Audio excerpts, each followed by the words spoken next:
गुरु से ज्ञान कैसे लिया जाना चाहिए। तो ये टॉपिक हम इस बार जो सेशन है इसमें विस्तार से बताएंगे। लेकिन ये हमने थोड़ा डिस्कस किया था, तो हमने एक एग्जाम्पल भी लिया था कि गुरु जब घर में आते हैं तो उनका हम कैसे उनसे ज्ञान लेते हैं, कैसे ज्ञान लेना चाहिए। हाँ, प्रणिपात परिप्रश्न सेवा ये तो हमने लिया था। लेकिन एक पर्टिकुलर एग्जाम्पल भी लिया था हमने श्रीमद् भागवत पुराण से। एक राजा का एग्जाम्पल लिया था हमने। कौन से राजा थे वो, किनको याद है? किनको याद है? चित्रकेतु महाराज का हमने एग्जाम्पल लिया था। चित्रकेतु महाराज जब उनके पास अंगिरा ऋषि आते हैं तो उनको बहुत भव्य स्वागत करते हैं, लेकिन उनसे कुछ ज्ञान नहीं लेते हो। नारद मुनि आते हैं, नारद मुनि से ज्ञान नहीं लेते हो। उल्टा क्या करते हैं, उनको बोलते हैं कि अपना जो प्रॉब्लम है वो बताते हैं। मेरा जो प्रॉब्लम, मेरा बच्चा नहीं हो रहा, वो प्रॉब्लम बताते हैं। तो इसलिए क्या हो जाता है कि जो ज्ञान उनको नारद मुनि और अंगिरा ऋषि देना चाहते थे उस समय दे नहीं पाते। बाद में जो उनका बेटा जब मर जाता है, जब परेशान हो जाते हैं, तब वो फिर उनको ज्ञान मिलता है। तो ये, और एक लास्ट में हमने एक टॉपिक डिस्कस किया था आखिर में, गुरु साधु और शास्त्र। ये टॉपिक के ऊपर विस्तार से कौन बताना चाहेंगे? गुरु साधु शास्त्र के ऊपर हमने डिस्कस किया था।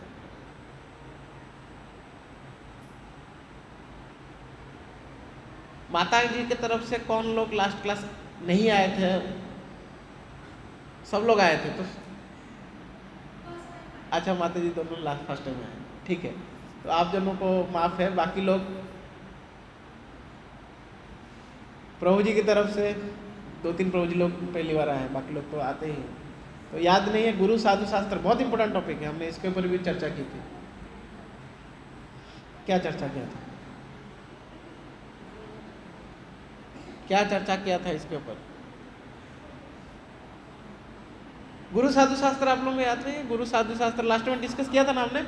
या ये याद है कि नहीं डिस्कस किया था? याद है ना? तो क्या डिस्कस किया था वो बताइए। किनको याद है क्या डिस्कस किया था? आपने नोट्स वोट्स कुछ बनाया, नहीं बनाया?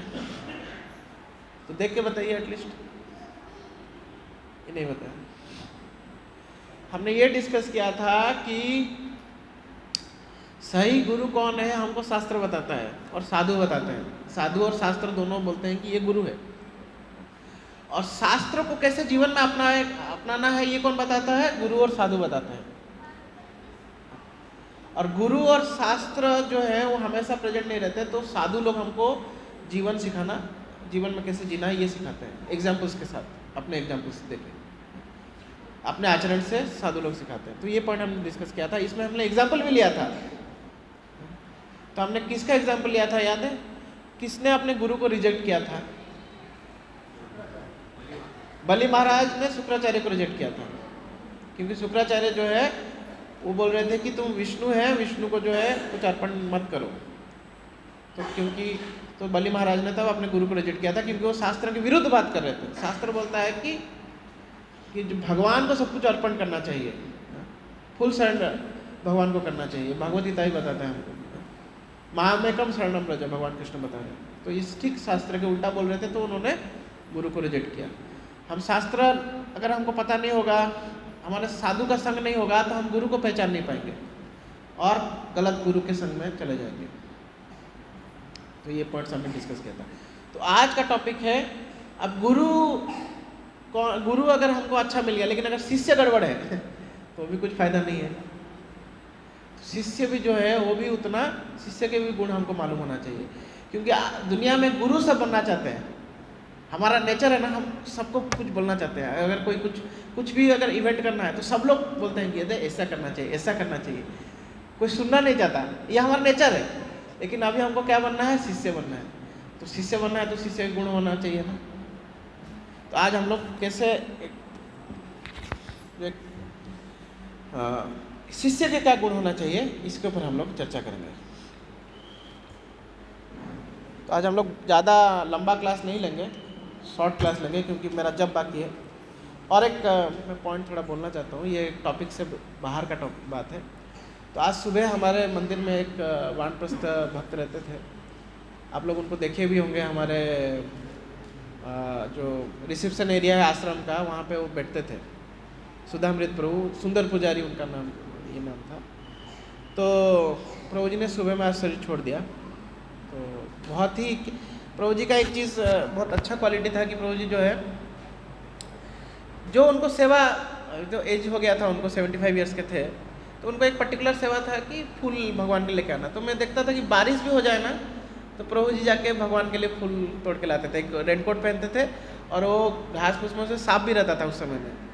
तो प्रभु जी बोलेंगे भी, यार सांप वाप रहता है, लाइट वाइट भी नहीं है, लेकिन फिर भी लेके आएंगे और बोलेंगे बाद में कि देखो कितना ये है। लेकिन फिर भी कभी ऐसा नहीं आया, तबीयत बहुत ख़राब हो गया, कुछ हो गया तो वो फिर रुक जाते थे। ऐसा भी कभी एक दिन ऐसा हो गया कि यार मेरा तबीयत ख़राब था, आज मैं नहीं आ पाया, नहीं तो रोज़ वो फूल लेके आएंगे। ऐसा ही इनका सेवा था। ज़्यादा शास्त्र मतलब बैठते थे, शास्त्र थोड़ा बहुत पढ़ते रहते थे कंटिन्यूसली। तो देखिए ये मैं जब प्रभु जी गए तो देखिए एकादशी के दिन गए। एकादशी के दिन सुबह सुबह लगभग 2:30-3 बजे प्रभु जी का डेथ हुआ और किसी का कुछ हेल्प नहीं, कुछ नहीं। कल मैं प्रभु जी को लेके घनसोली, प्रभु जी बोले कि मुझे घनसोली जाना है, कुछ काम है, तो मैं थाने जा रहा था, तो प्रभु जी को घनसोली लेके छोड़ा था। और बाद में आपस से वो शायद ऐसे ही ट्रेन में आए होंगे, मतलब इतने फिट थे वो। तो एक बार मैं ऐसे ही प्रभु जी के साथ बात कर रहा था, तो प्रभु जी को बोला कि प्रभु जी बहुत सारे भक्त लोग हमारे बीमार हैं, तो एज हो रहा है भक्तों का, तो सेवा मतलब भक्त लोग सेवा करने के लिए नहीं है। तो बोले कि जिसका जो भी हो, मैं कभी किसका सेवा नहीं लूँगा, मैं कभी बेड में नहीं गिरने वाला। मतलब ऐसा, मतलब जैसे गारंटी है कि मैं कभी ऐसा नहीं होगा मेरे साथ, ऐसे बोल रहे थे मुझे। तो मुझे आश्चर्य लगा कि प्रभु जी सही में जैसा बोले थे वैसा ही हुआ। कल रात को भी गलती से मैं प्रभु जी के रूम में घुस गया, तो सोने जा रहे थे वो, फिर मैं डिस्टर्ब नहीं करके आ गया। तो एक चीज़ बहुत इंपॉर्टेंट श्लोक है भगवद्गीता में, नेहा भी कर्म नाशोस्ति प्रत्यवायन विद्यते स्वल्पमपि अस्य धर्मस्य त्रायते महतो भयात्। तो ये प्रभु जी को देख के ना ये श्लोक बहुत मुझे याद आ रहा था उस समय में कि थोड़ा सा भी आप भगवान का सेवा करो। तो फूल लाना है, कुछ ऐसा बहुत बड़ा सेवा नहीं है, बट प्रभु जी जितना उनका सामर्थ्य था वो कर रहे थे। तो भगवान ने देखिए उनको कैसा डेथ दिया। भक्त लोग साइड में, अभी प्रभु जी क्या है अकेले रहते थे, तो भगवान ने एक अरेंजमेंट किया कि वृंदावन से एक वानप्रस्थ भक्त आ गए तो वृंदावन से, और वो प्रभु जी के साथ रहने लगे। नहीं तो प्रभु जी रूम बंद करके रहते थे, हमको पता भी नहीं चलता, मतलब कुछ घंटे बीतने के बाद हमको पता चलता। तो वो थे, और कल वो बोल रहे थे कि कल रात को क्या है, प्रभु जी को उन्होंने बोला कि प्रभुपाद के लेक्चर तुम सुनो। तो प्रभु जी क्या जनरली दूसरा भक्तों के लेक्चर सुनते थे। तो ये जो भक्त थे ये बोलते थे कि, बोले प्रभु जी को कि अरे तुम रोज़ दूसरों का सुनते रहते हो, आज प्रभुपाद का सुनो। तो कल रात को उन्होंने प्रभुपाद का लेक्चर सुनते हुए सोए थे। वो सुनते सुनते सो गए और लेक्चर चल रहा था। तो प्रभु जी बोले कि मैंने बंद किया, इसका लाइट बंद किया। प्रभुपाद का लेक्चर लास्ट में सुने, एकादशी के दिन भगवान उनको अध्याय तय किया। तो इस्कॉन जो है, प्रभुपाद जी और हमारे अन्य आचार्य लोग बोलते हैं कि ये मूवमेंट बना है कैसे मरना ये सिखाने के लिए। आर्ट ऑफ लिविंग तो बहुत सारे लोग सिखाते हैं, लेकिन इस्कॉन जो है आर्ट ऑफ डाइंग सिखाता है कि ये बहुत इंपॉर्टेंट है, क्योंकि सबको एक ना एक दिन जाना है। तो ये हमको जानना चाहिए कि कैसे जाना है, क्योंकि ये सबसे बड़ा एग्ज़ाम है। और कितना ग्लोरियस डेथ, भक्त लोग कीर्तन करते हुए उनको लेके गए उधर स्मशान में। तो परिवार उन्होंने बोल रहे थे कि 95 में उन्होंने परिवार छोड़ा था, मुझे एक बार बोल रहे थे, कोई कांटेक्ट नहीं परिवार के साथ। और भगवान भक्त लोग, और फिर फैमिली भी आ गया उनके बेटे और बेटी आए थे। तो मैं कितना ग्लोरियस, इससे और क्या हो सकता है अच्छा। कोई बेड में गिरना नहीं, कुछ नहीं, और एकादशी के दिन भगवान उनको कीर्तन के साथ विदा मतलब अपने पास बुलाते हैं। बस एक फूल लाने का सेवा कर रहे थे, फूल लाने का। कितना इम्पोर्टेंट है हमारा आध्यात्मिक जीवन में, क्योंकि मरना तो सबको एक दिन है। कितने बड़े बड़े लीडर्स ऐसे मतलब फालतू का जीवन जिए हैं, बड़े बड़े फिल्म स्टार्स, बड़े बड़े पॉलिटिशियंस, लास्ट मोमेंट में कोई पूछने के लिए नहीं है, अकेले बेड पे पड़े। सर्वेंट लोग होंगे घर, कोई और कोई नहीं है पास में। हम सुनते हैं ना कितने लीडर्स के बारे में, अब कोई नहीं पूछता है। तो ये, लेकिन भक्त का देखिए जीवन कैसा है, कोई बड़ा सेवा नहीं, फूल लाने का सेवा। तो इसलिए मुझे ये लगा कि बोलना चाहिए आप लोगों को। तो हम थोड़ा भक्ति में सीरियस होना चाहिए हमको। एक्चुअली ये सब चीज़ें हमको और सीरियस बनना चाहिए, कि हम भी कभी, हमारा भी समय आएगा, हम सब जो है प्लानिंग वालिंग सब साइड हो जाएगा हमारा। कल का एक पर्ची देख रहा था, उनका मोबाइल में पर्ची रखा था, तो एक हार बना रहे थे सोने का, 20,000 रुपये एडवांस भी दिखे आए थे। लेकिन अभी क्या है ना, अभी वो ये नहीं हो सकता। तो हम प्लानिंग तो ऑब्वियसली हमारे प्लानिंग तो है, लेकिन आध्यात्मिक जीवन में हमको सीरियस होना चाहिए। और भगवान फिर बाकी जो चीज़ें हैं ना, वो भगवान देख लेंगे। ठीक है, आज हम का टॉपिक स्टार्ट करते हैं।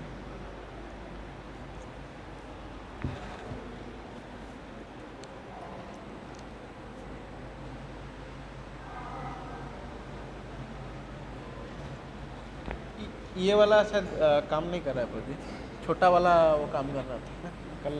हरे रामा राम राम हरे हरे, हरे कृष्णा कृष्णा कृष्णा हरे हरे, हरे रामा राम राम हरे हरे, हरे कृष्णा कृष्णा कृष्णा हरे हरे, हरे राम राम हरे हरे, हरे कृष्णा कृष्णा कृष्णा हरे हरे, हरे राम राम हरे हरे, हरे कृष्णा कृष्णा कृष्णा हरे हरे, हरे राम राम हरे हरे, हरे कृष्णा राम कृष्णा हरे हरे, हरे राम राम हरे हरे, जय राधा मदन मोहन राधे, जय राधा मदन मोहन राधे, जय गौरा निताय जय गौरा निताय, जय गौरा निताय जय गौरा निताय, जय जय प्रभुपाद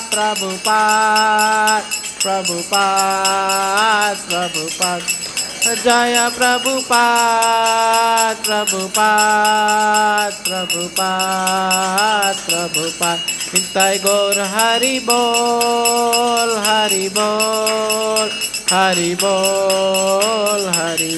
निताय गौर हरि बोल हरि बोल।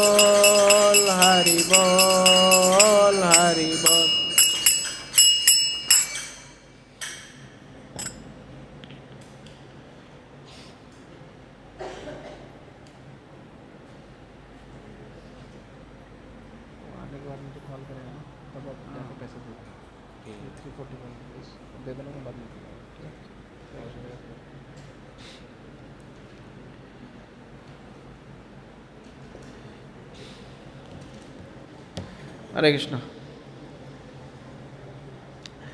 तो ये जो श्लोक है भगवद्गीता 2.7, ये जो है भगवद्गीता का टर्निंग पॉइंट है। मतलब ये श्लोक अगर नहीं होता या फिर अर्जुन ये चीज़ नहीं बोलते तो भगवद्गीता आगे ही नहीं बढ़ता।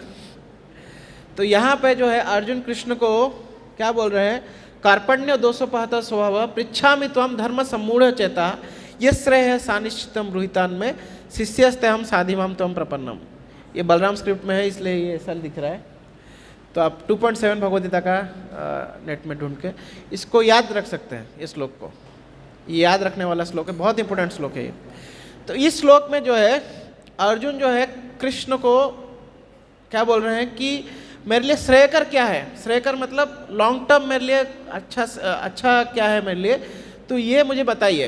तो भगवान अगर पूछेंगे क्यों बताऊं, तो क्योंकि मैं अभी आपको आपको अपना गुरु मान रहा हूँ और मैं शिष्य के रूप में आपके शरण में जा रहा हूँ। और इसके बाद, इसके पहले तक भगवान ने अर्जुन को कोई ऐसा ज्ञान नहीं दिया था, कुछ नहीं दिया था। बस भगवान ने 2-3 श्लोक बोले थे कि तुम जो है क्षत्रिय होके नपुंसक जैसा क्यों बिहेव कर रहे हो, क्यों नपुंसक जैसा आचरण कर रहे हो, ये पॉइंट भगवान ने अर्जुन को बोला था। और कुछ नहीं बोला था, डांटा था, बस एक दोस्त के जैसा उनको उकसाया था। लेकिन ज्ञान जो है इसके बाद जो है भगवान अर्जुन को देना शुरू करेंगे। तो ये श्लोक तक अर्जुन क्यों आते हैं, ये श्लोक तक क्यों आते हैं, तो ये टॉपिक में हम कवर करेंगे। How can we feel dependence on God, भगवान के ऊपर निर्भरता को कैसे हम जो है इसको पहचान पाएंगे।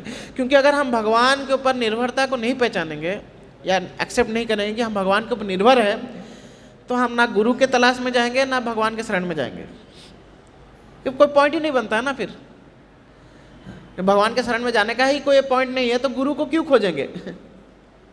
अगर हमको कोई जगह जाना है तो फिर हम जो है उस जगह को कैसे जाना है उसका माध्यम ढूंढेंगे। अगर उस जगह को ही नहीं जाना है तो माध्यम नहीं ढूंढेंगे, कार में जाना है बस में जाना तो बाद में आएगा।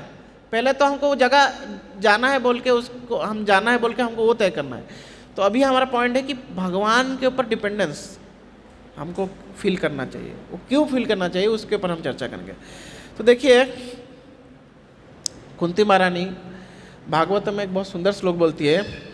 क्या बोलती है कुंती महारानी? तो बोलती है कि जन्म ऐश्वर्य सुतश्री भी, जन्म ऐश्वर्य सुतश्री भी एधमान मधपुमान। क्या अर्थ है इसका? क्या अर्थ है कि जन्म, अगर कोई बहुत ऊंचे कुल में जन्म हुआ है, जन्म ऐश्वर्य मतलब उसके पास बहुत ज़्यादा धन संपत्ति है। किसी के पास कोई बहुत ऊंचे कुल में जन्म हुआ है या फिर किसी के पास बहुत ज़्यादा धन संपत्ति है, या फिर सुत यानी कि जो बहुत ज्ञानी है, नॉलेज है जिसके पास बहुत ज़्यादा ज्ञानी है, और श्री जो बहुत सुंदर है। ये 4 कैटेगरी के लोग जो हैं उनको भगवान के शरण में जाना बहुत डिफिकल्ट है। और आप देख लीजिए, कोई अगर कोई बहुत ऊंचे ब्राह्मण कुल में जन्म हुआ है तो आप उसको कुछ बोलने सिखाने जाएंगे ना, वो बोलेगा अरे हमको आप सिखा रहे हैं, हम बचपन से ये सब चीज़ जानते हैं।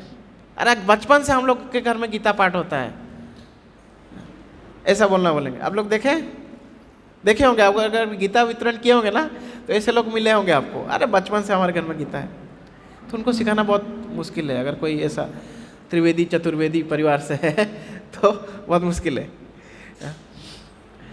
और उसके बाद ऐश्वर्य, बहुत ज़्यादा धन संपत्ति है, बहुत ज़्यादा धन संपत्ति है तो सोचता है कि मैं अपने धन से कुछ भी कर सकता हूँ, तो मुझे ये गुरु की क्या ज़रूरत है या फिर भगवान की क्या ज़रूरत है, मैं खुद भगवान हूँ। एक बच्चे, हम लोग पहले टी शर्ट पहनते थे तो एक टी शर्ट में ऐसा बहुत फेमस था ये लाइन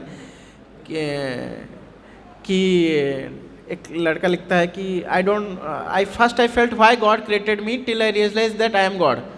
कि पहले मैं सोचता था कि भगवान ने मुझे क्यों बनाया, फिर बाद में मुझे पता चला मैं ही भगवान हूँ।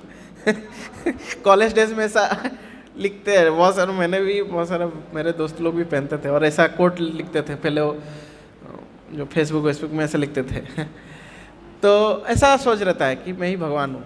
जन्म ऐश्वर्य, जिसका बहुत ज़्यादा धन संपत्ति है वो ऐसे ही सोचता है मैं ही भगवान हूँ, मैं सब कुछ कर सकता हूँ, तो मुझे भगवान की क्या ज़रूरत है। जन्म ऐश्वर्य सुत यानी कि बहुत ज़्यादा ज्ञानी व्यक्ति, उसको भी सिखाना बहुत डिफिकल्ट है। जो बहुत ज़्यादा ज्ञान है ना, साइंटिस्ट लोग, उनको केवल प्रभुपाल जैसे शुद्ध भक्ति प्रचार कर सकते हैं। हाँ, आप जाने जाओगे आप साइंटिस्ट के पास, वो 10 लाइन और कुछ बोल देगा आपको, तो उनको भी भगवान है ना, भगवान बेकार। तो ये जो है नेचर है। और फिर बहुत ज़्यादा सुंदरता का भी अपना एक घमंड है जो हमारे फिल्म वाले हैं। क्योंकि बहुत ज़्यादा सुंदर है तो कभी कभार क्या होता है कि बहुत ज़्यादा तमोगुणी कार्य में लगे रहते हैं वो लोग, क्योंकि तमोगुणी है। बाकी जो 3 है वो रजोगुण है। जन्म अच्छा है तो भी रजोगुण में जा सकता है, हाँ, बहुत ज़्यादा संपत्ति है तो भी रजोगुण में जा सकता है, हाँ, ज्ञान है वो भी क्या है कि कभी कभार रजोगुण या फिर सत्वगुण में भी रहता है, लेकिन फिर भी वो एक्सेप्ट नहीं करता। और सुंदरता है तो वो भी भगवान को एक्सेप्ट करना, फिल्म वालों को देखिए भगवान को एक्सेप्ट करना बहुत डिफिकल्ट हो जाता है उनके लिए, इन तमोगुणी कार्य में लगे रहते हैं। तो ये 4 चीज़ कुंती महारानी बोल रही है, मैं नहीं बोल रहा हूँ, कुंती महारानी भगवान को बोल रही है कि ये 4 जिसके पास है उसको भगवान के शरण में जाना बहुत डिफिकल्ट है। अर्जुन का केस में देखिए, चारों के चारों थे अर्जुन में। अर्जुन का मतलब बोलते हैं कि उनका रूप भी बहुत सुंदर था। तो चारों के चारों चीज़ थे, फिर भी जो है अपने जीवन के जो प्रॉब्लम, जब जीवन के प्रॉब्लम्स आए तो वो खुद से सॉल्व नहीं कर पा रहे थे। और चाहे हमारे पास कितना भी धन हो, कितना भी कुछ हो, हमको ये जो 3 ताप हैं, आदि भौतिक, आदि दैविक, आध्यात्मिक, इससे हम बच नहीं सकते। ये होना ही होना है, ये तो होना ही होना है, इससे हम कोई नहीं बच सकता। आदि भौतिक मतलब कि जो भौतिक जगत हमको जो ताप दे रहा है, देखिए अभी जैसे भौतिक जगत में कि जो दूसरे जीव जंतु हमको जो प्रॉब्लम्स दे रहे हैं। अभी एक बहुत बड़े फिल्म प्रोड्यूसर थे, तो उनको मलेरिया से वो चले गए, मच्छर मारने से, मच्छर के काटने से वो उनका मृत्यु हो गया, कुछ साल पहले थे। तो इतने अमीर थे, फिर भी आदि भौतिक ताप से नहीं बच पाए। आदि भौतिक, फिर आदि दैविक। आदि दैविक ताप यानी कि जो हमको जो प्राकृतिक ताप मिलता है, जैसे कि भूकंप आ गया, या फिर कहीं पे बाढ़ आ गया, कहीं पे कुछ साइक्लोन आ गया। और देखिए अभी लॉस एंजलिस, अमेरिका इतना पावरफुल देश है, और पूरा उसका, और लॉस एंजलिस में सब बड़े बड़े एक्टर लोग सब रहते थे उधर, अपने आप को ही भगवान मानने वाले लोग उधर रहते थे।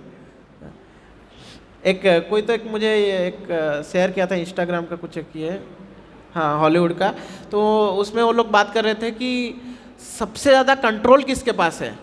सबसे ज़्यादा वो लोग डिस्कस कर रहे थे, फिल्म वाले ही, सबसे ज़्यादा कंट्रोल किसके पास है। तो भगवान को जो ना सबसे लास्ट में रखा था, और लिखा था कि 0% कंट्रोल। एक ऐसा वो लोग डिस्कस कर रहे थे, और एक ऐसा मतलब साइड में एक लगा हुआ था चार्ट पेपर, सबसे लिस्ट कंट्रोल भगवान के पास है, सबसे ज़्यादा कंट्रोल किसके पास है, तो ये हीरो हीरोइन लोगों के पास है, क्योंकि इनके बहुत सारे फॉलोअर्स है, इनका बहुत सुंदर है लोग, बहुत पैसा है इनके पास। देखिए वो उनका घर वर ही सब जल गया, कितना कंट्रोल है उनका, कितने भी पावरफुल है, भगवान के ये के सामने कोई टिक नहीं सकता। फिर जो कोरोना आया, प्राकृतिक आपदा, तो कितना भी अमीर हो घर के अंदर ही बंद है। जब तक वैक्सीन नहीं आया था तब तक वो सब, जितना भी अमीर हो, कुछ भी हो, घर के अंदर ही बंद है। मेरे पास बहुत पैसा है तो मैं घूमूंगा नहीं। और बहुत सारे अमीर लोग भी चले गए कोरोना से, बहुत सारे अमीर लोग भी चले गए। तो ये आदि दैविक ताप, और फिर आध्यात्मिक ताप, हमारे जो अंदर हमारे मन और हमारे शरीर जो हमको ताप दे रहा है। कितना अमीर हो तो बोल सकता है क्या मेरे को कोई बीमारी नहीं होगा, मुझे कोई बीमारी नहीं होगा, मैं हमेशा स्वस्थ रहूँगा, बोल सकता है? नहीं बोल सकता। और शारीरिक बीमार नहीं हो तो मेंटल जो डिजीज़, तो कितने कितने बड़े बड़े एक्टर्स, फिल्म वाले ड्रग्स लेते हैं, सुसाइड। हम 5-6 साल पहले ही हमारा बहुत फेमस एक यंग एक्टर सुसाइड कर लिया। तो ये जो है, तो कितना भी हमारे पास धन हो, कितना भी ऐश्वर्य हो, जो भी है, हम जो है भगवान, जो हम अपना फुल कंट्रोल इस दुनिया पे ऊपर नहीं कर सकते। हम कहीं ना कहीं भगवान के ऊपर डिपेंडेंट। ठीक है, हम चलो हमको ये 3 ताप भी चलो साइड कर देते हैं, लेकिन हवा, हम बोलेंगे हम अपने से जो है हमको कोई चीज़ भगवान की ज़रूरत नहीं है। तो हवा के बिना जी सकते हैं क्या? सूरज के बिना जी सकते हैं क्या? ये कौन प्रोवाइड कर रहा है? जब ये कोरोना हुआ था तो ऑक्सीजन के लिए कैसे लोग भाग रहे थे। अभी फ्री में मिल रहा है तो कोई टेंशन नहीं है। ऑक्सीजन सिलेंडर नहीं, ये एक बहुत बड़ा इशू था कि हॉस्पिटल में ऑक्सीजन सिलेंडर होना चाहिए। ऑक्सीजन का कॉस्ट बढ़ गया था, तब पता चल रहा था कि ये जो हमको फ्री में अभी मिल रहा है तो भगवान दे रहे हैं, तो हमको कुछ पता नहीं चल रहा है। लेकिन उस समय देखिए मारामारी हो रहा था, उसमें स्मगलिंग हो रहा था। तो ये थोड़ा हमको विचार करना चाहिए एक्चुअली। इसीलिए क्या है, हम बार बार सुनते हैं ना भक्तों को और शास्त्र पढ़ते हैं ना, तो ये सब हमको दिखता है। तो अभी सब भूल गए होंगे, मिल रहा है ना फ्री में, और भगवान उसके लिए चार्ज करने लगे तो कितना तकलीफ हो जाता है। तो देखिए दुनिया में कितना भी अमीर हो, कितना भी गरीब हो, वो भगवान के ऊपर बिना डिपेंडेंस के वो जी नहीं सकता। ये चीज़ हमको एक्सेप्ट करना ही है। हम अपने जीवन में देख सकते हैं, दूसरों के जीवन में देख सकते हैं, पूरा दुनिया में हम जहाँ पे भी आंख घुमाएंगे हमको वो दिख जाएगा। बस हमको थोड़ा सा जो हमारा अविद्या का जो पर्दा है उसको थोड़ा साइड करना चाहिए, दिख जाएगा हमको। तो ये चीज़ जो है, ये चीज़ एक्सेप्ट जो है हम लोग कभी कभार नहीं कर पाते। ये जो है स्पेशली 4 क्वालिटीज़ के कारण हम इस चीज़ को एक्सेप्ट नहीं कर पाते, या फिर बहुत ज़्यादा भौतिकता हो जाता है तो ये चीज़ हम साइड हो जाता है। जो कोई मरता है तो हमको याद आता है, देखो ज़िंदगी का क्या है मरने के बाद फिर ऐसे चलने लगते हैं। तो देखिए अर्जुन जो है, इतना उनका पास धन था, इतने बड़े योद्धा थे, फिर भी अर्जुन जो है अपना जीवन का प्रॉब्लम्स को सॉल्व नहीं कर पा रहे थे। तो एक एग्जांपल है यहाँ पे, ये एक सच्ची घटना है। तो पुणे का एक बहुत बड़ा बिजनेसमैन, वो एक बार क्या हो रहा था कि एक्सप्रेस वे से जा रहा था, तो शायद एक्सप्रेस वे से तो NH से जा रहा होगा क्योंकि वो थोड़ा सुनसान रहता है। तो वहाँ पे उसको कुछ गुंडे लोग उसके गाड़ी को रोक दिए। ये सच्ची घटना है, हमारे पुणे मंदिर को ही ये आदमी गया था। तो गुंडे लोग रोक दिए, तो फिर वो लोग क्या है, उनको पता था पहले से कि आ रहा है और अच्छा खासा अमाउंट लेके आ रहा था। तो वो लोग बोले कि तुम पैसा निकालो और तुम्हारे पास 20 लाख रुपए हैं, तुम निकालो, हमको पता है। तो उसने वो पैसा दिया उनको। पैसा देने के बाद तो ये लोग डिस्कस करने लगे इसको छोड़ दें कि मार दें तो डिस्कस कर रहे थे, तभी ये आदमी क्या है अपना ड्राइवर को बोलता है यार जल्दी निकलो, क्योंकि वो लोग क्या गाड़ी के अंदर नहीं था, गाड़ी के बाहर होकर डिस्कस कर रहे थे। इससे पैसा ले लिया ना, फिर आपस में साइड होकर डिस्कस कर रहे थे। तो कैसे तो वो लोग आदमी बच गया तो, लेकिन उसको इतना भय हो गया था कि क्यों मरते मरते बचाए हो। तो क्या होता है ना, वो फिर भक्तों को बुलाता है अपने घर में कि अभी तो बहुत स्ट्रेस में आ गया है ना, तो मुझे इस स्ट्रेस से बाहर निकालो। एक सदमा पहुंच जाता है उसको। तो फिर भक्त लोग जाते हैं, उसको फिर गीता का ज्ञान बताते हैं कि भगवान कंट्रोलर हैं, और फिर उनको जप करने के लिए बोलते हैं। फिर वो क्या है, धीरे धीरे शांत हो जाते हैं और भक्ति में भी आ जाते हैं। तो इससे हमको ये स्टोरी और फिर हम अर्जुन का भी जीवन देख सकते हैं। तो इससे हमको एक चीज़ मालूम होता है कि हम जीवन में जो है हमारे बहुत सारे मैक्सिमम प्रॉब्लम्स जो है, हम उसको सॉल्व खुद के ताकत से सॉल्व नहीं कर सकते। हमको जो है इवन भौतिक प्रॉब्लम क्यों ना हो, भौतिक प्रॉब्लम हो या आध्यात्मिक प्रॉब्लम हो, हम अपने से सॉल्व करना हमारे लिए डिफ़िकल्ट है। तो इसलिए ये यहाँ पे पॉइंट आता है कि भगवान पे निर्भरता का वाला पॉइंट यहाँ पे आता है। तो अर्जुन के बारे में अर्जुन के गुण बता रहे हैं कि उनके पास गांडी था और वो भगवान शिव को भी हराए थे, और इंद्र से भी उनको अस्त्र शस्त्र मिले हुए थे, फिर भी युद्ध में वो घबरा जाते हैं।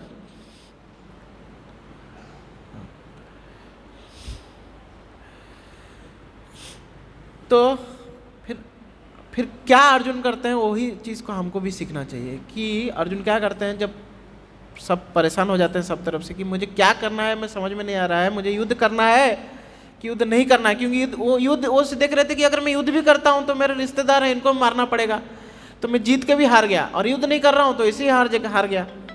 तो दोनों तरफ से उनको लगता है कि मैं हार रहा हूँ। तो मतलब क्या लूज सिचुएशन है, दोनों तरफ से मुझे ऐसा भी करूँगा तो भी हार रहा हूँ, ऐसा भी करूँगा तो भी हार रहा हूँ। हमारे जीवन में भी ऐसा होता है, बहुत बार ऐसा होता है कि मैं कहीं पे भी देख रहा हूँ तो हार ही हार है। तो लोग कई बार बहुत ज़्यादा परेशान हो जाते हैं उस पॉइंट पे। तो अर्जुन यहाँ पे क्या कर रहे हैं, यहाँ पे वो कृष्ण के शरण में जा रहे हैं। तो ये पॉइंट हमको याद रखना चाहिए कि बिना गुरु के शरण में जाए, बिना भगवान के शरण में जाए, हम जो है ये भौतिक जगत के प्रॉब्लम से बाहर नहीं निकल सकते। और आध्यात्मिक जगत को जाना तो दूर की बात है, भौतिक जीवन के प्रॉब्लम से भी हम बाहर नहीं निकल पाएंगे, क्योंकि वो इसको गीता में क्या कहा गया है, ये दुखालय शाश्वतम है। तो प्रॉब्लम्स जो है बार बार आते ही रहेंगे। बहुत बार लोग बोलते हैं, मैं जब बोलता हूँ कि प्रो जी आप लोग थोड़ा क्लास के लिए आ सकते हैं, प्रो जी ये प्रॉब्लम है, अभी ये प्रॉब्लम थोड़ा सॉल्व होने दीजिए फिर आएंगे। एक प्रॉब्लम जाएगा तो दूसरा आएगा, प्रॉब्लम कभी सॉल्व नहीं हो सकता, वो आता रहेगा और फिर जाता रहेगा, आता रहेगा जाता रहेगा।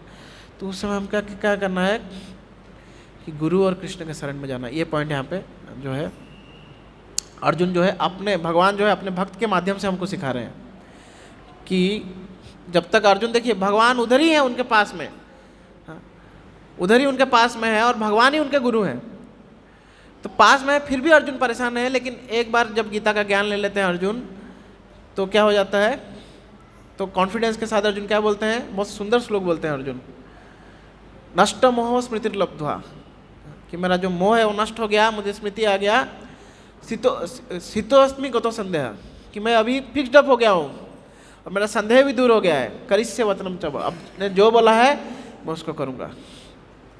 जो अर्जुन बोल रहे थे पहले, क्या बोल रहे थे कि क्या करना है मुझे समझ में नहीं आ रहा है, वो अर्जुन अभी क्या बोल रहे हैं, आपने जैसा बोला है मैं वैसा करूँगा। तो ये है भगवान और गुरु के शरण में जाने का महत्व। हम सबके जीवन में ऐसा टाइम आता है कि जब हम कंफ्यूज होते हैं कि भाई दोनों तरफ से, इधर से भी जाऊंगा तो भी प्रॉब्लम है, उधर से भी जाऊंगा तो भी प्रॉब्लम है, कहीं से, क्या बोलते हैं, बहुत सुंदर पॉइंट है ना, आगे खाई पीछे कुआं, यही बोलते हैं ना। तो ऐसा ही सबके जीवन में आता है ये पॉइंट। तो इसलिए हमको ये गीता, गुरु और कृष्ण के शरण में जाना चाहिए। तो अब हम जो है सीधा हम लोग ये पॉइंट पाएंगे कि शिष्य के क्या गुण होने चाहिए, हाँ, क्वालिफिकेशंस ऑफ ए डिसाइपल। ये पॉइंट हम 5-6 गुण बताएंगे और उसके बाद हम लोग क्लास एंड करेंगे आज का। यह हमारे लिए बहुत इम्पोर्टेंट है। तो सबसे पहला पॉइंट है कि शिष्य जो है वो जब किसी गुरु को अप्रोच करता है तो उनके शरण में जाना चाहिए उसको। गुरु के शरण में जब तक नहीं जाते तब तक हम कुछ ज्ञान नहीं ले सकते। तो इसमें किनका एग्जाम्पल आता है, तो हम देखते हैं सनातन गोस्वामी का यहाँ पे एग्जाम्पल दिया गया है। सनातन गोस्वामी जो है बहुत ही बड़े ज्ञानी थे। यहाँ तक बोला जाता है कि ये श्री चैतन्य महाप्रभु के शिष्य थे सनातन गोस्वामी। सनातन गोस्वामी के बारे में बताया गया है कि उनको 6 भाषाएं पता थे। आज से लगभग 500 साल पहले की बात है ये। 500 साल पहले उनको 6 भाषाएं पता थी। और सनातन गोस्वामी जो थे उनको, जो बंगाल का नवाब था, बंगाल का नवाब ने उनको अपना प्राइम मिनिस्टर बना के रखा था। और इतना सनातन गोस्वामी क्या हुआ था कि नवाब को किसी ने बोला कि देखो ये 2 भाई हैं, इनका नाम था पहले संतोष और इनका छोटा भाई थे, उनका नाम था अमर। तो ये दोनों बहुत ज्ञानी थे।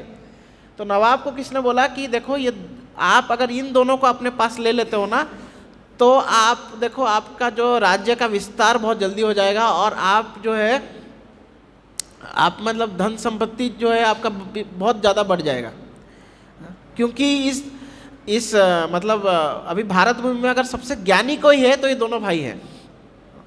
तो नवाब फिर इन दोनों को बुलाता है तो लोग मना करते हैं। तो नवाब बोलता है कि ठीक है, अगर तुम दोनों मेरे अंडर में सेवा काम नहीं करोगे तो मैं हिंदू मंदिरों को तोड़ दूंगा और जो हमारे गाय हैं उनको काट दूंगा। तब ये दोनों उनके सेवा में चले जाते हैं।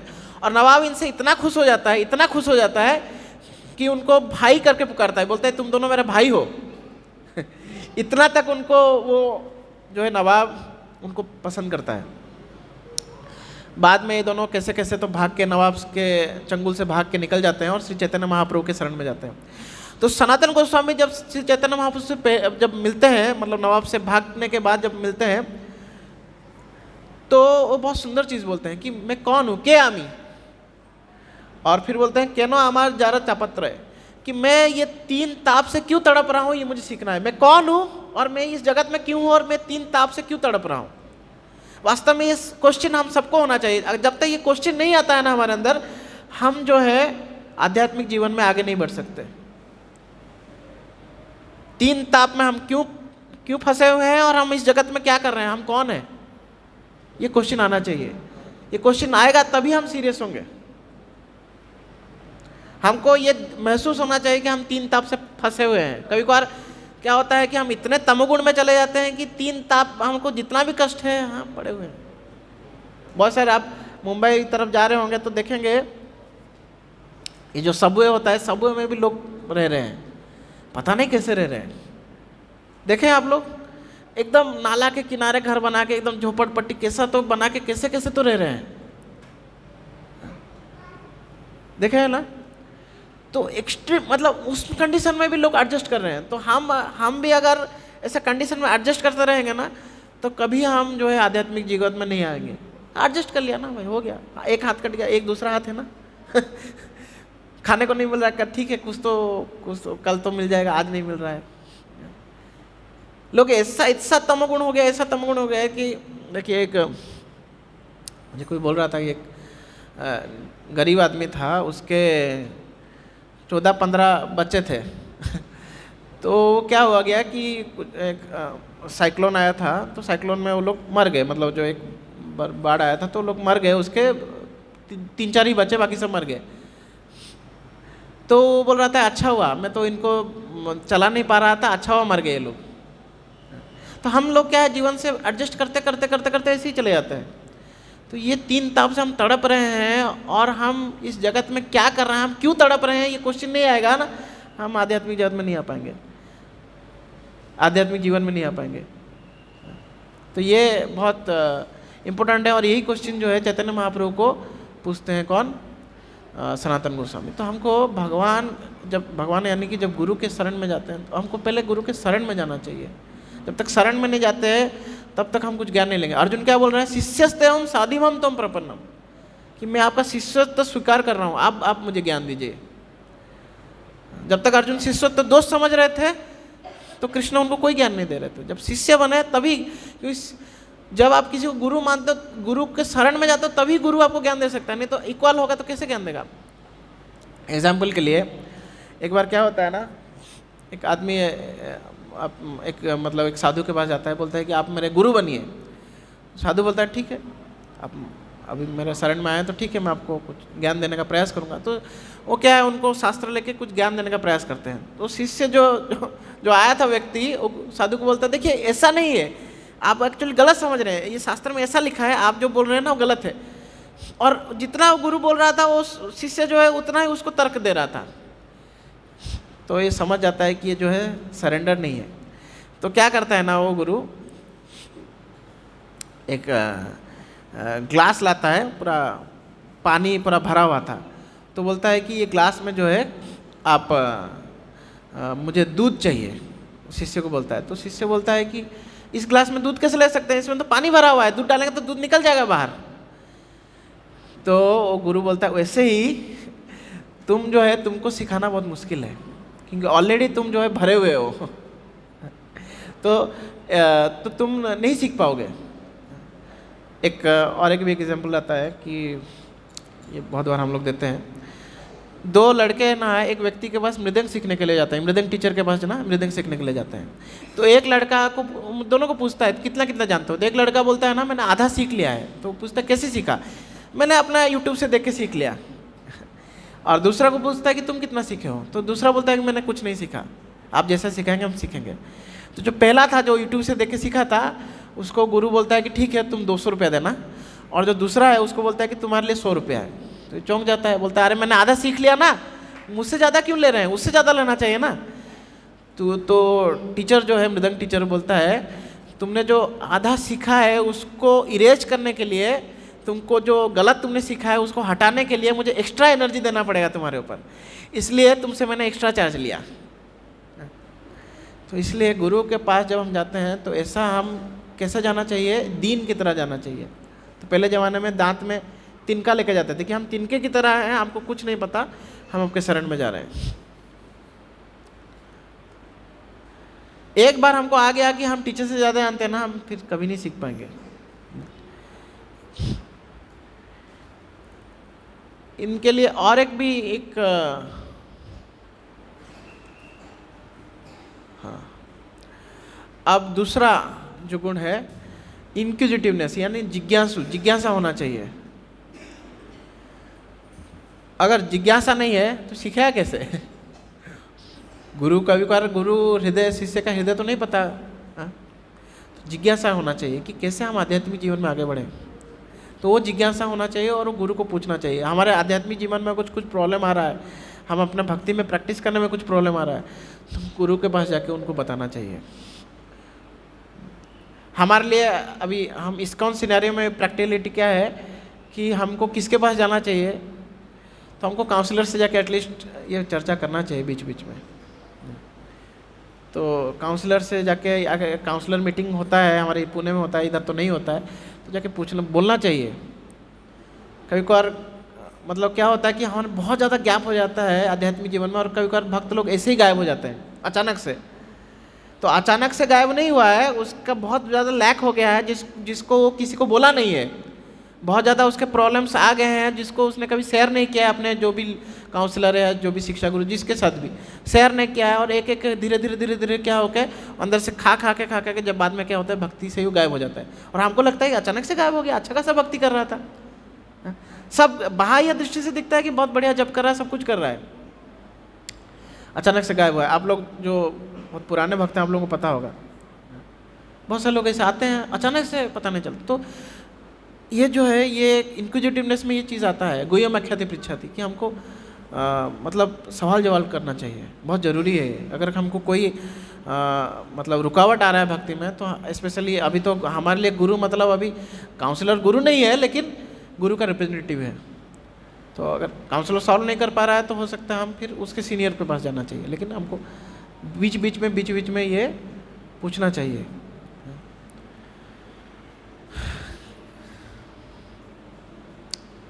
और क्या पूछना चाहिए वो भी जानना चाहिए। प्रभु जी शादी नहीं हो रहा है हमारा शादी में बहुत प्रॉब्लम हो रहा है, प्रभु जी कुछ तो कीजिए। ये नहीं, कैसे हम आध्यात्मिक जीवन में हम ये करें, तो पूछना चाहिए। कभी कभार हमारा आध्यात्मिक जीवन भी भौतिक जीवन से जुड़ा होता है, वो भी है वो भी पॉइंट है, लेकिन ठीक है, मतलब बैलेंस होना चाहिए। एक्चुअली बहुत काउंसली है, बहुत होना चाहिए, डिस्कशन होना चाहिए, कभी कभार बैठ के पढ़ना चाहिए। हम लोग नहीं कर रहे हैं। बड़ा क्लास होता है तो क्या आप लोग मुझे कभी आके क्वेश्चन नहीं, या फिर आनंद मेरी प्रभु या फिर आपके जो भी सीनियर्स हैं उनको कभी क्वेश्चन नहीं पूछते। छोटा क्लास रहता है तो पूछ भी सकते हैं। तो ये प्रभु जी एक बार हम लोग ये पॉइंट नोट कर सकते हैं। हम लोग छोटा ग्रुप करके बुक रीडिंग ये सब ना, छोटा ग्रुप एक होना चाहिए हमारा, जब हम शेयर कर पाएँ अपना चीज़ों को।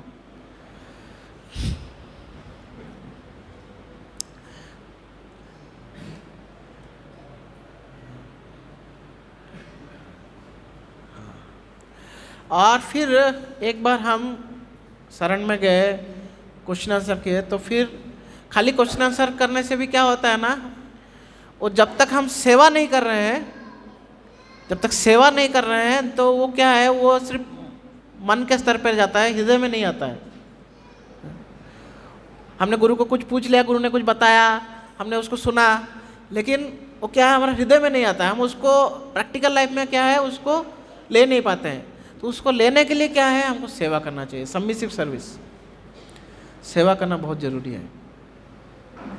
मैंने आपको एक बार भक्ति सिद्धांत सरस्वती ठाकुर के बारे में बता रहा था, तो उनके जीवन में एक बहुत सुंदर घटना आपको मैंने बताया था, शायद आप लोगों को याद होगा, तो कि एक बार जो है मदन मोहन मालवीय का आप लोग नाम सुने हैं? बनारस हिंदू यूनिवर्सिटी, और बहुत बड़े स्वतंत्र सेनानी थे वे, और बनारस हिंदू यूनिवर्सिटी भी उन्होंने बनाया। इवन कृष्ण जन्मभूमि में भी वो जो मंदिर है उनका बहुत बड़ा योगदान है। तो बहुत बड़े लीडर थे, बहुत ज्ञानी व्यक्ति थे। तो वो भक्ति सिद्धांत सरस्वती ठाकुर के पास आया करते थे क्वेश्चन आंसर करने के लिए। तो लेकिन थोड़ा सा उनके अंदर घमंड था कि मेरा ज्ञान है और भक्ति सिद्धांत सरस्वती ठाकुर वो मिटाना चाहते थे उनका। तो क्या होता है कि ये मदन मोहन मालवीय एक बार आते हैं तो बोलते हैं कि भक्ति सिद्धांत सरस्वती ठाकुर को मैंने कल वेद पढ़े थे, तो उसमें बहुत सारे मेरे डाउट हैं, मैं आपसे पूछना चाहता हूँ। भक्ति सिद्धांत सरस्वती ठाकुर बोले कि देखिए उधर हमारे पुजारी लोग जो हैं वो सेवा कुछ कर रहे हैं, मैं अभी थोड़ा बिजी हूँ, आप उनके साथ जाके थोड़ा सेवा कीजिए, या फिर उनको पूछिए, वो लोग आपको बता देंगे। तो बोलते हैं कि नहीं, वो लोग क्या जानते हैं, आप ही बता सकते हैं, बहुत मतलब वेदों का जो है प्रॉब्लम्स है, ये उनको नहीं पता होगा। तो भक्ति सिद्धांत सरस्वती ठाकुर जो है बोलते नहीं, आप जाइए, आप थोड़ा सेवा करके आप उनको ही पूछिए, वो लोग बोल देंगे। तो मदन मोहन मालवीय वहाँ जाते हैं, तो ये लोग तो उनको नहीं पहचानते थे, जो पुजारी लोग थे, उनके शिष्य लोग थे। तो मदन मोहन मालवीय को वो सेवा में लगा देते हैं। बोलते हैं कि अरे ये पूछने के लिए कुछ आ रहे थे, बोलते हैं अरे आप पहले सेवा करो, इधर आओ, हमारे ये भगवान के बर्तन है, ये सब कुकिंग के बर्तन है, इसको साफ कीजिए। उनको नहीं पता था, उनको लगा कि गुरु जी ने भेजा है इनको हमारी मदद करने के लिए, तो उन्होंने उनको लगा दिया बर्तन साफ करने के लिए। तो मदन मोहन मालवीय जो है हम्बल व्यक्ति थे, तो उन्होंने साफ करना चालू कर दिया। साफ किए तो 2 घंटा लगभग वो सेवा करते रहे। सेवा करने के बाद 2 घंटा पूरा पसीना पसीना होके फिर बाहर आए तो वो मुस्कुरा रहे थे। तो भक्ति सिंह सुसु ठाकुर पूछे कि बोले कि आप पूछिए आपका जो भी सवाल है। तो क्या बोलते हो, सारा सवाल का उत्तर मिल गया। सेवा से ऑटोमेटिकली हमको जो है सोल्यूशन मिल जाता है। तो ये सेवा का महत्व है। और हम देखते हैं कि स्वयं भक्ति सिंह सुसु ठाकुर इतने बड़े ज्ञानी थे, इतने बड़े ज्ञानी थे, और वो किनको गुरु बनते हैं, गोरकिशोरदास बाबा जी महाराज। गोरकिशोरदास बाबा जी महाराज ऐसे बाह्य दृष्टि से अंगूठा छाप थे, उनको ये नहीं था, लेकिन भक्ति के लिए जो है बाह्य ज्ञान की जरूरत नहीं है। तो यही चीज़ जो है भक्ति सिंह सुसु ठाकुर और गोरकिशोरदास बाबा जी महाराज का प्रसंग हमको सिखाता है।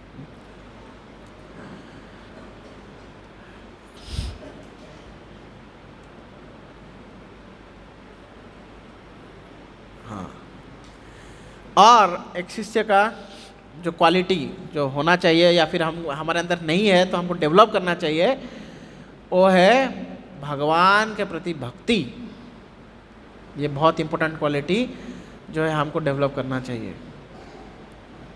नहीं है तो हमको ये डेवलप करना है। कैसे डेवलप करना है वो तो हमने बहुत बार चर्चा किया है। हमको भक्तों का संग, ABCD हमारा, A फॉर एसोसिएशन भक्तों का संग, B फॉर बुक्स शास्त्रों का अध्ययन करना, C फॉर चैंटिंग जप करना, और D फॉर डाइट प्रसाद भोग लगा के प्रसाद पाना। तो ये 4 चीज़ हम लोग कर रहे हैं तो ऑटोमेटिकली भगवान के प्रति भक्ति हमारा जागृत हो जाएगा।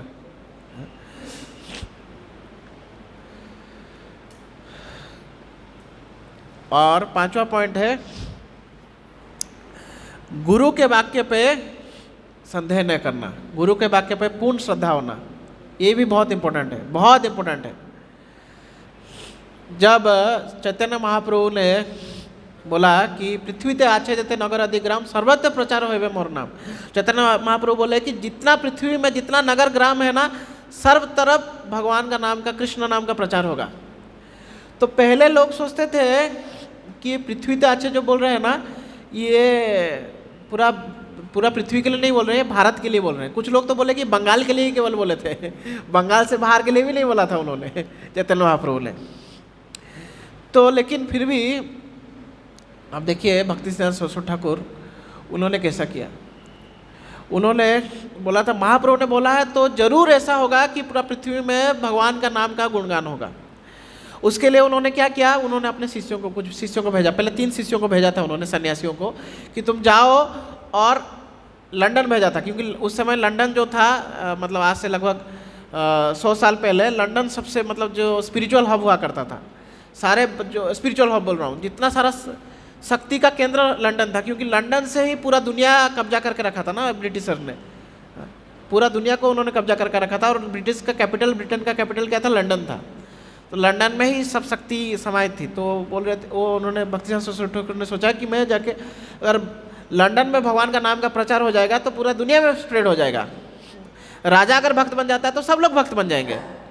तो लंदन में भेजा था। तो ये लोग 3 लोग गए और बहुत कोशिश किया उन्होंने, बहुत कोशिश किया, लेकिन हुआ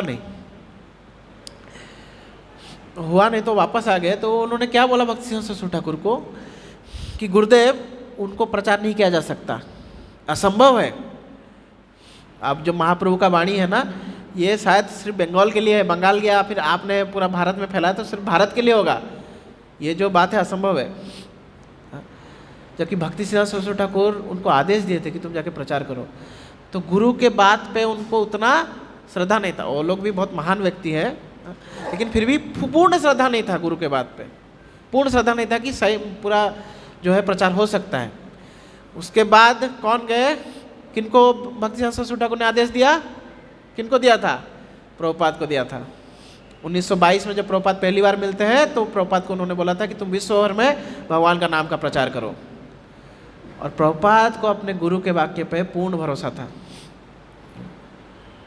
तो प्रभुपाद भी जब भी बोलते हैं, प्रभुपाद बोलते हैं कि ऐसा कभी समय नहीं आया जब मैं खुद को अकेला पाया। मैं हमेशा, मुझे ऐसा ये है कि गुरु, मेरे गुरु और कृष्ण जो है मेरे साथ है।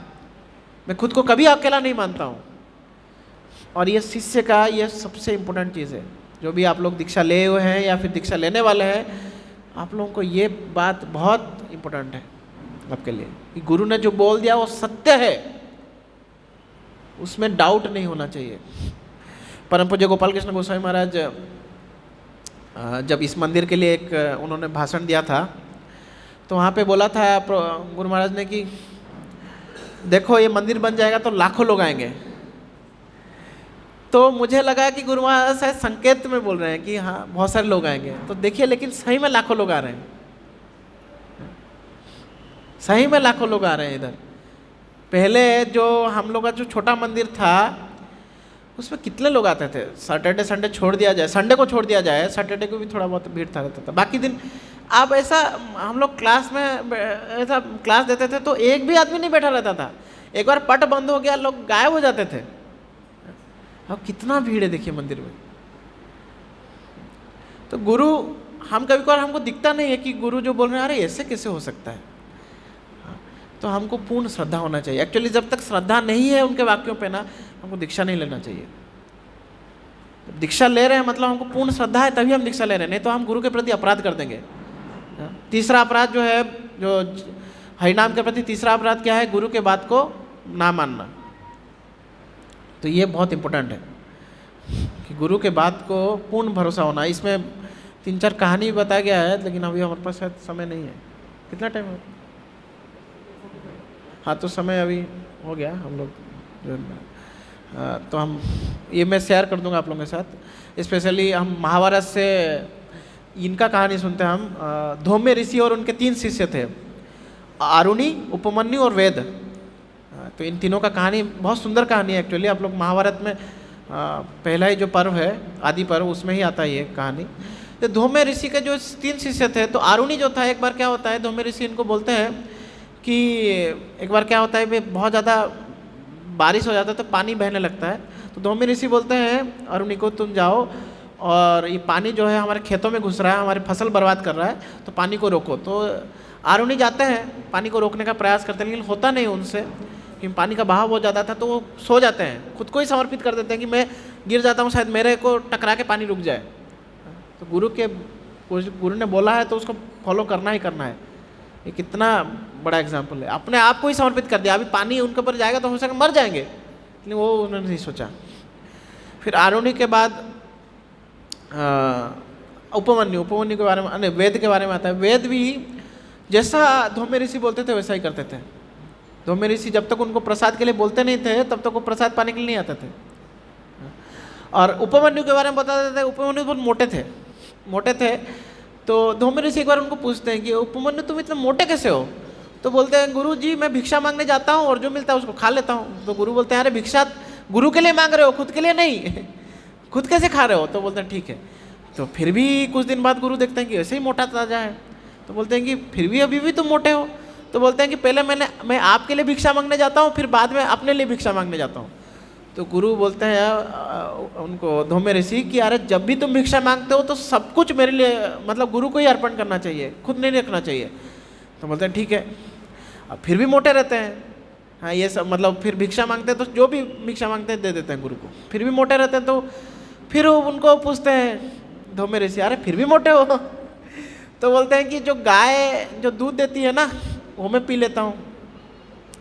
तो धौम्य ऋषि बोलते हैं कि अरे पहले वो बछड़े के लिए रहता है, फिर भगवान की सेवा के लिए लगना चाहिए, तुम कैसे पी लेते हो? हाँ? तो बोलते हैं ठीक है मैं नहीं पीऊँगा।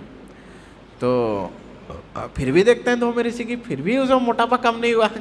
तो बोलते हैं अरे आरुणि, उपमन्यु अभी भी तुम मोटे दिख रहे हो। तो बोलते हैं कि जो बछड़ा जो दूध पी के फैन बच जाता है ना, उसको मैं बहुत ज़्यादा ले लेता हूँ। तो अरे बोलते हैं कि अरे तुम बछड़े के मुंह से दूध ले रहे हो, ये तो सही नहीं है, गलत है, तो ऐसा नहीं करना चाहिए तुमको। तो फिर बोलते हैं ठीक है। तो लेकिन उनको गाय चराने जाते हैं तो भूख बहुत लगता है। अब तो गुरु ने मना किया दूध नहीं पी सकते, भिक्षा मांग के भी गुरु को ही अर्पण करना है। तो क्या करते हैं, भूख लगता है तो अर्क का पेड़ होता है उसका पत्ते खा जाते हैं। पत्ते खा जाते हैं तो उनको अंधे हो जाते हैं, और अंधे होकर कुएँ में गिर जाते हैं। कुएँ में गिर जाते हैं तो फिर वो प्रार्थना करने लगते हैं। तो अश्विनी कुमार वहाँ पे प्रकट हो जाते हैं। प्रकट होकर उनको एक खाने के लिए चावल का एक देते हैं उनको। तो वो उपमन्यु बोलते हैं कि नहीं नहीं, मेरे गुरु ने मुझे बोला नहीं है तो मैं खा नहीं सकता। अरे बोलते हैं कि अरे हम बोल रहे हैं ना, नहीं नहीं, मेरे गुरु का जब तक आदेश नहीं होता तब तक नहीं खा सकता। तो तभी धौम्य ऋषि भी वहाँ पे आ जाते हैं और उनको गले लगा लेते हैं। और तब क्या होता है कि जो ये अश्विनी कुमार है उनको आंखें दे देते हैं। वो भी बहुत प्रसन्न हो जाते हैं, उनको आशीर्वाद देते हैं और आंखें दे देते हैं। और गुरु का जिसने बात को एज इट इज़ फॉलो किया है उसका जीवन में जो है वो सक्सेस, मतलब वो का कोई कमी नहीं होगा। आध्यात्मिक सक्सेस तो होना ही होना है, लेकिन भौतिक सक्सेस भी होना है। अब देखिए हम लोग गुरु महाराज के बहुत सारे शिष्य अपने जब गुरु महाराज का गुणगान कर रहे थे तो बहुत बार बोल रहे थे, गोपाल कृष्ण महाराज का जब गुणगान कर रहे थे तो अपना रिलेशन बता रहे थे। तो बहुत सारे शिष्य में देखा कि बोल रहे थे कि गुरु महाराज ने मुझे ये बोला था करने के लिए और मैंने किया, और मेरा जो है भौतिक आध्यात्मिक जीवन तो ठीक है, मैं ऊपर जा रहा हूँ, भौतिक जीवन भी बहुत आगे बहुत अच्छे से प्रोग्रेस हो रहा है। तो ये बहुत इंपॉर्टेंट है कि गुरु के बात को मतलब बहुत सीरियसली लेना, और उसको वो जो बोले हैं मतलब वो 100% सही है, ये हमको हमारे अंदर फेथ होना चाहिए।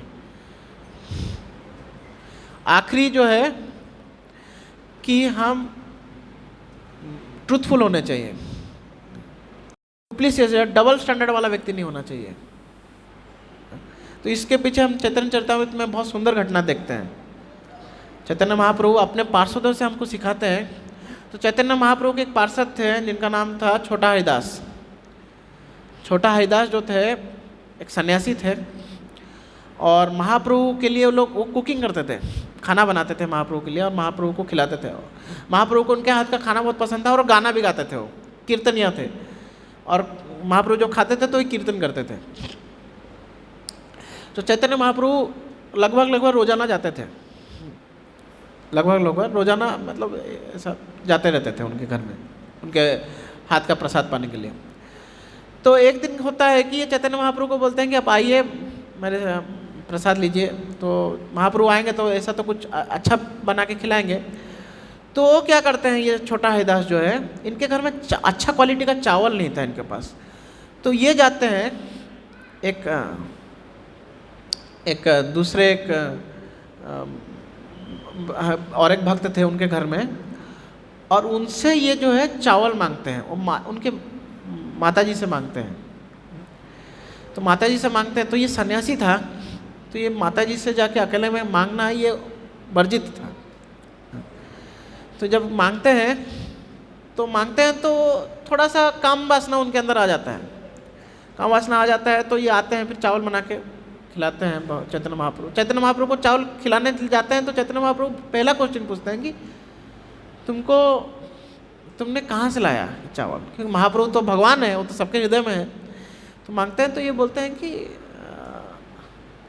हैं कि मैं लेके आया। तो महाप्रभु को चीज़ पसंद नहीं आता है।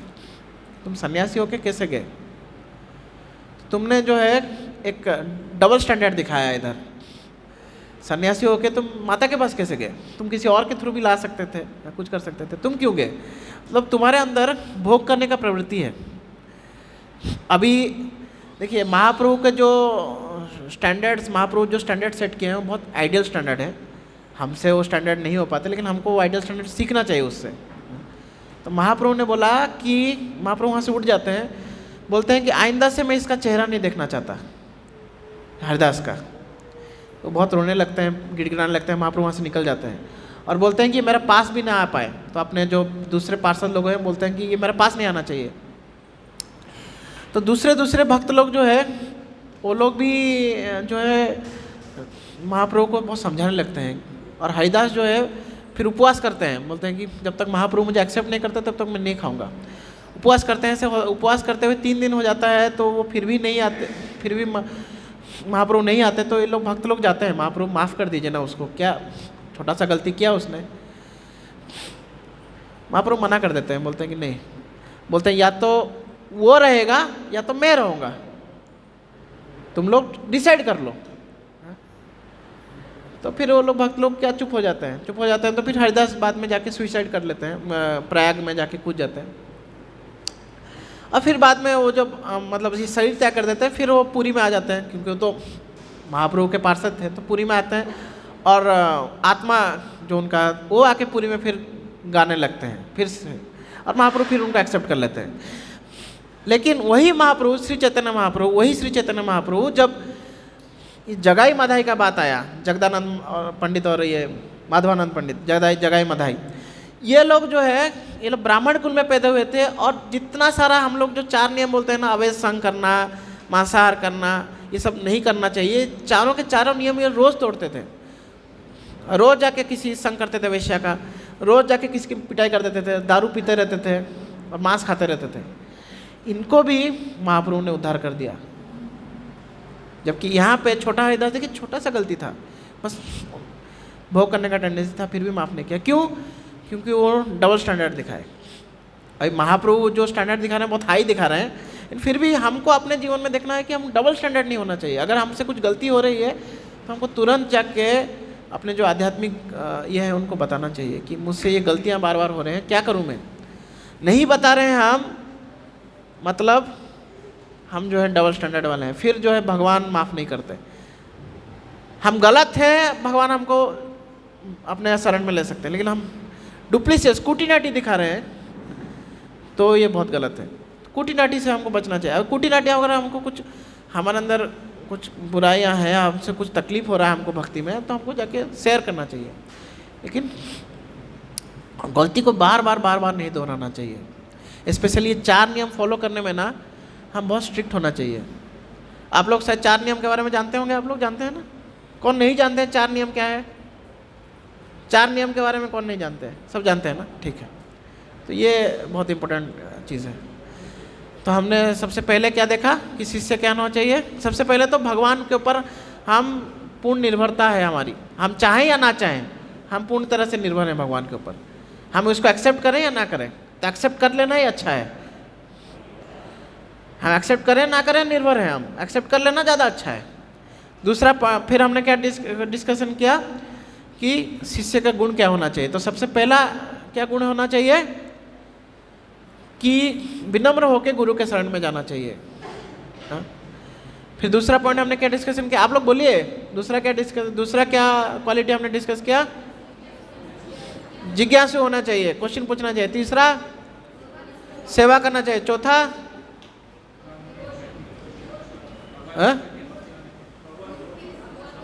भक्ति होना चाहिए। 5वां हाँ, गुरु के अंदर पूर्ण श्रद्धा होनी चाहिए। 6ठा डुप्लीसियस नहीं होना चाहिए, कुटीनाटी नहीं होना चाहिए। ठीक, हरे कृष्णा।